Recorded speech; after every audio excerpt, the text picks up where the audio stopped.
ಯೇಸು ಕ್ರಿಸ್ತನ ಮಹಾಪರಿಶುದ್ಧ ನಾಮದಲ್ಲಿ ನಿಮ್ಮೆಲ್ಲರನ್ನು ವಂದಿಸುವಂತವನಾಗಿದ್ದೇನೆ. Praise the lord. ಶಾಲೋಮ್. ಈ ಬೆಳಗಿನ ಜಾವದಲ್ಲಿ ವಾಕ್ಯ ಓದಿಕೊಳ್ಳೋಣ. ಪೌಲನು ಗಲಾತ್ಯದವರಿಗೆ ಬರೆದ ಪತ್ರಿಕೆ 5ನೇ ಅಧ್ಯಾಯ 1ನೇ ವಚನ ಓದಿಕೊಂಡು ಸ್ವಲ್ಪ ಹೊತ್ತು ಧ್ಯಾನ ಮಾಡಿಕೊಳ್ಳೋಣ.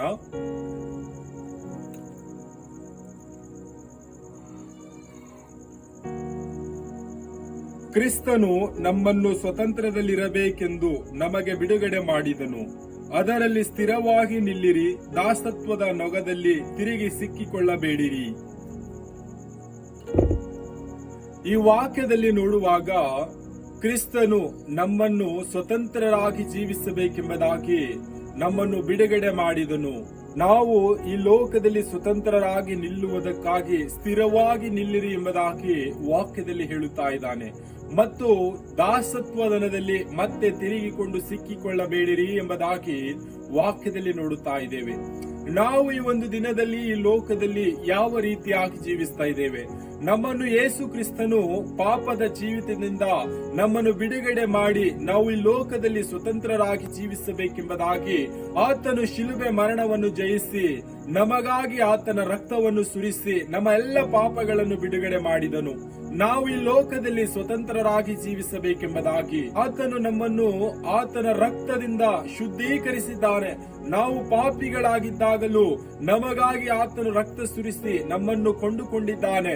ನಾವು ಈ ಒಂದು ದಿನದಲ್ಲಿ ಈ ಲೋಕದಲ್ಲಿ ಯಾವ ರೀತಿಯಾಗಿ ಜೀವಿಸ್ತಾ ಇದ್ದೇವೆ?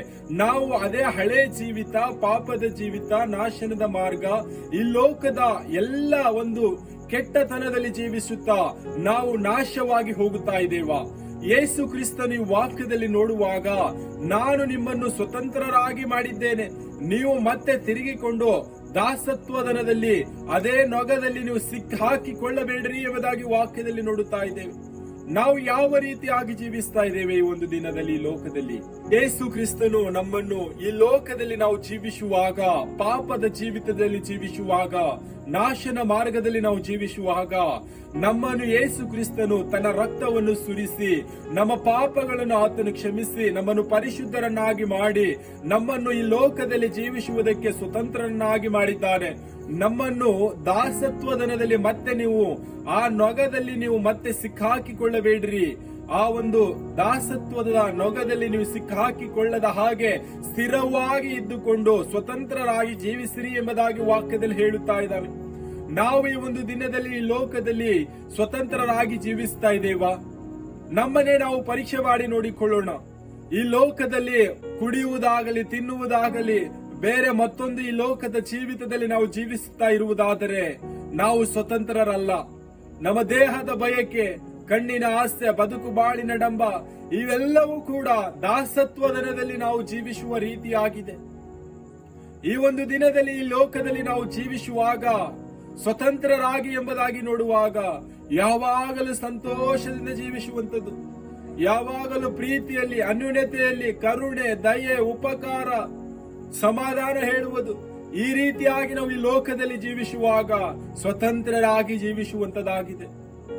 ದಾಸತ್ವತನ ನೊಗ ಎಂಬುದಾಗಿ ನೋಡುವಾಗ ಈ ಲೋಕದ ನಾಶನ ಮಾರ್ಗ, ಈ ಲೋಕದ ಪಾಪದ ಜೀವಿತ, ನಮ್ಮ ಕಣ್ಣಿನ ಆಸೆ, ಬದುಕು ಬಾಳಿನ ಡಂಬ, ಅಸಹ್ಯ ಪಟ್ಟಿಕೊಳ್ಳುವುದು, ಒಬ್ಬರನ್ನು ನೋಡಿ ಒಬ್ಬರು ಹೊಟ್ಟೆ ಕಿಚ್ಚು ಪಡುವುದು, ಒಬ್ಬರ ಏಳಿಗೆ ನೋಡಿ ಅವರನ್ನು ಕಾಲೆಳೆಯುವುದು, ಇದೆಲ್ಲವೂ ಕೂಡ ಈ ಲೋಕದ ದಾಸತ್ವತನದ ನೊಗವಾಗಿದೆ.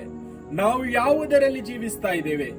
ಯೇಸು ಕ್ರಿಸ್ತನು ನಾವು ಸ್ವತಂತ್ರರಾಗಿ ಜೀವಿಸಬೇಕೆಂಬುದಾಗಿ ನಮ್ಮನ್ನು ಆ ದಾಸತ್ವದನದಿಂದ ಬಿಡಿಸಿದ್ದಾನೆ.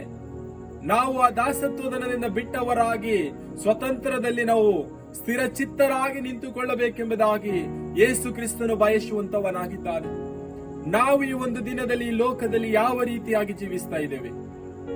ಈ ಒಂದು ಸುಂದರ ಸಮಯವಾಗಿದೆ. ನಮ್ಮನ್ನೇ ನಾವು ಪರೀಕ್ಷೆ ಮಾಡಿ ನೋಡಿಕೊಳ್ಳೋಣ. ನಾವು ಈ ಲೋಕದಲ್ಲಿ ಜೀವಿಸುವ ಕಾಲವೆಲ್ಲ ಸ್ವತಂತ್ರರಾಗಿ ಜೀವಿಸುವಂತವರಾಗಬೇಕು. ಯೇಸು ಕ್ರಿಸ್ತನ ಮಕ್ಕಳಾಗಿ ನಾವು ಜೀವಿಸುವಂತವರಾಗಬೇಕು.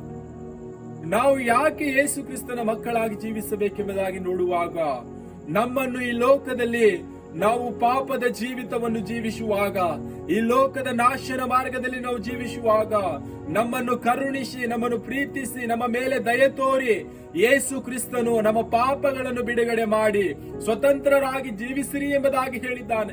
ಆ ವಿಷಯವಾಗಿ ನಾವು ಯೇಸು ಕ್ರಿಸ್ತನ ಮಕ್ಕಳಾಗಿದ್ದೇವೆ. ಅದಕ್ಕಾಗಿ ನಾವು ಈ ಲೋಕದಲ್ಲಿ ಜೀವಿಸುವ ಕಾಲವೆಲ್ಲ ಸ್ವತಂತ್ರದಲ್ಲಿ ನಾವು ಸ್ಥಿರಚಿತ್ತರಾಗಿ ನಿಂತುಕೊಂಡು ಈ ಲೋಕದಲ್ಲಿ ಜೀವಿಸುವಂತವರಾಗಬೇಕು. ಈ ಒಂದು ಸುಂದರ ಸಮಯವಾಗಿದೆ. ನಾವು ಈ ಲೋಕದ ದಾಸತ್ವತನದ ನೊಗದಲ್ಲಿ ಇರುವುದಾದರೆ ನಮ್ಮ ಜೀವಿತವನ್ನು ನಾವು ಪರೀಕ್ಷೆ ಮಾಡಿಕೊಂಡು ಸ್ವತಂತ್ರರಾಗಿ ಜೀವಿಸುವಂತವರಾಗೋಣ. ಕರ್ತನು ಈ ವಾಕ್ಯ ನಮ್ಮೆಲ್ಲರ ಆತ್ಮೀಯ ಬಗೆಗೆ ಆಶೀರ್ವದಿಸಲಿ. ಆಮೆನ್.